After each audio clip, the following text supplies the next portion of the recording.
Shalom pessoal, sejam bem-vindos a mais um vídeo do canal Gota de Orvalho.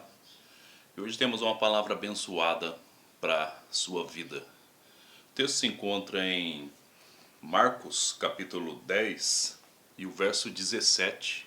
Um texto conhecido, você o conhece como o jovem rico. Vamos lá então? E pondo-se a caminho, correu para ele um homem, o qual se ajoelhou diante dele e lhe perguntou: Bom mestre, que farei para herdar a vida eterna? E Jesus lhe disse: Por que me chamas bom? Ninguém é bom, senão um que é Deus. Tu sabes os mandamentos? Não adulterarás, não matarás, não furtarás, não dirás falso testemunho, não defraudarás alguém, honra o teu pai e tua mãe. Ele, porém, respondendo, lhe disse: Mestre, tudo isso guardei desde a minha mocidade. E Jesus, olhando para ele, o amou e disse: Falta-te uma coisa. Vai, vende tudo quanto tens e dá aos pobres, e terás um tesouro no céu. Vem e segue-me. Eu gostaria de enfatizar algo com você hoje, de suma importância, que se encontra nesse texto.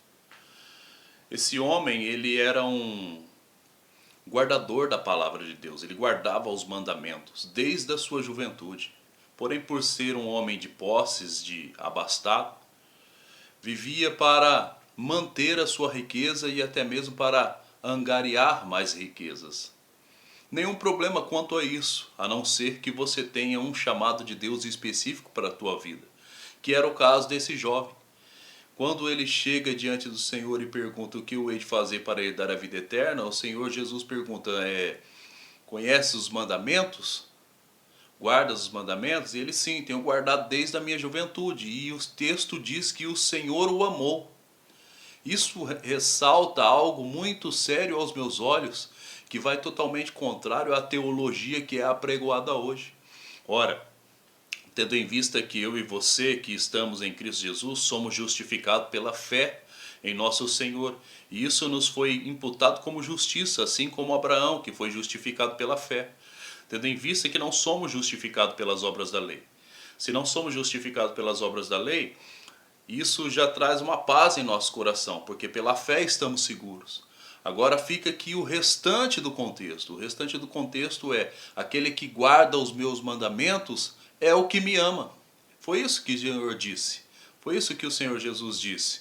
Então, o que eu gostaria de enfatizar com você é a prática do mandamento, a prática de colocar, andar na palavra, viver na palavra, buscando fazer ao bem de acordo com aquilo que o Senhor estipulou na sua palavra, ordenou na sua palavra.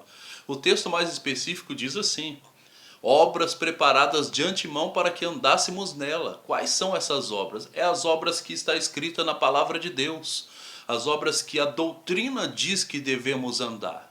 As pessoas muitas vezes leem esse texto e pensam em algo miraculoso, em algo grandioso. Sim, se o Senhor tiver um propósito de te usar como um vaso, um canal para trazer redenção, cura, vida e salvação às pessoas, isso vai ocorrer.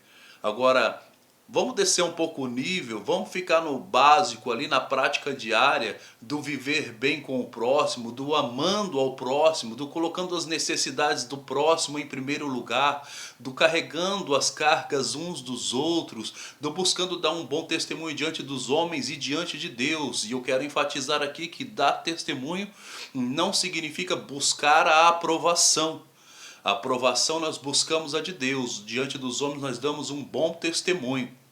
Então, esses são os mandamentos que o Senhor nos instruiu e que está ali dentro da arca, que ficou dentro da arca ali, da arca no tabernáculo, mostrando que os mandamentos são para sempre, são eternos, que tudo que está dentro da arca não envelhece. A arca é uma tipologia do coração do homem, do templo do Espírito Santo, que é o homem. Então os mandamentos precisam ser escritos em nossos corações, assim como diz lá o texto em Jeremias capítulo 31, a partir do verso 29, você vai ver ali que o Senhor ele prometeu que em uma nova aliança ele escreveria uma nova aliança baseada no seu sangue, em superiores promessas, ele escreveria os mandamentos, ele escreveria a Torá, a lei em nossos corações.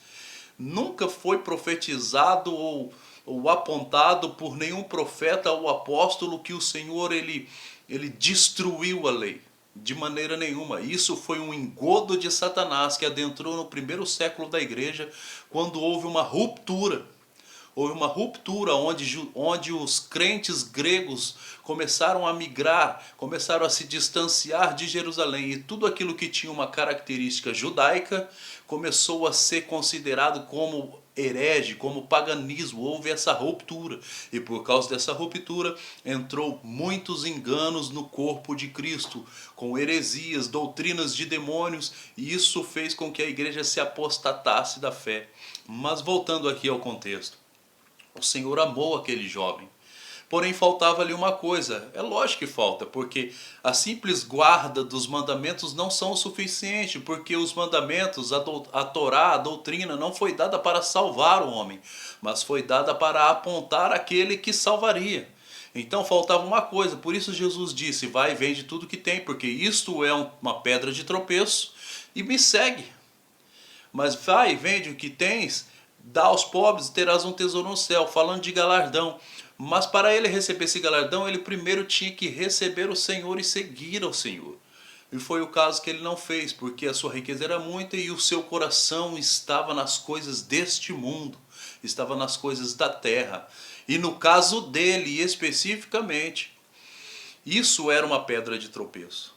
Essa riqueza estava sendo uma pedra de tropeço, é ali que estava o seu coração. Então fica essa mensagem para você. Ame ao Senhor. E de que jeito você ama ao Senhor? Você dá provas de que ama ao Senhor quando você pratica os seus mandamentos. Porque aquele que tem os meus mandamentos e os guarda e os pratica, este é o que me ama.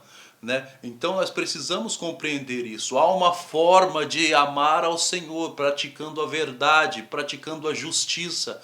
A prática do mandamento vai fazer com que produzamos justiça na terra, e todo o nosso redor, e todo o contexto que nos circunda, as pessoas que nos rodeiam serão abençoadas, serão abençoadas por Deus de uma forma em que elas conseguirão ver a diferença do justo e do injusto. Por isso que fala que nós somos a luz do mundo, o sal da terra. Deixe brilhar a vossa luz diante dos homens para que vejam as vossas boas obras. Novamente remetendo a boas obras, que é produzida pela prática dos mandamentos. Obras preparadas de antemão para que andássemos nela. Então fica aqui com esta palavra hoje em o nome de Jesus. Que você seja abençoado nessa palavra simples, algo que não é complicado, é muito simples, até uma criança consegue compreender. E se você colocar em prática, você vai estar amando ao Senhor. E a nossa devoção, ela precisa ser ao Senhor. Nós precisamos estar ligado ao cabeça que é Cristo. Porque a palavra de Deus diz que aquele que tem o filho tem o pai. Quem não tem o filho não tem o pai. Então fique com essa palavra, porque é desta forma que nós demonstramos o nosso amor para com o Senhor, praticando a tua palavra, a palavra que Ele deixou registrada, escrita, e você orando ao Senhor, mediante o Espírito Santo, Ele também concede palavras direcionadas, remas, inspiradas, que vai te trazer soluções para a sua vida em momentos oportunos, porque assim era no período apostólico e assim continua sendo hoje. O Espírito Santo revelava certos direcionamentos aos apóstolos, aos seus servos, a respeito do que o Senhor queria que eles o fizessem. E hoje não é diferente. Essa comunhão, essa intimidade continua existindo em nossas vidas. E a igreja deve ser guiada pela luz que tem do Espírito Santo. E o Espírito Santo é que conduz a igreja em triunfo. Amém? Que Deus abençoe a tua vida. Até o próximo vídeo, em nome de Jesus. Se inscreva no canal aí, Gotas de Orvalho, em o nome de Jesus. Amém?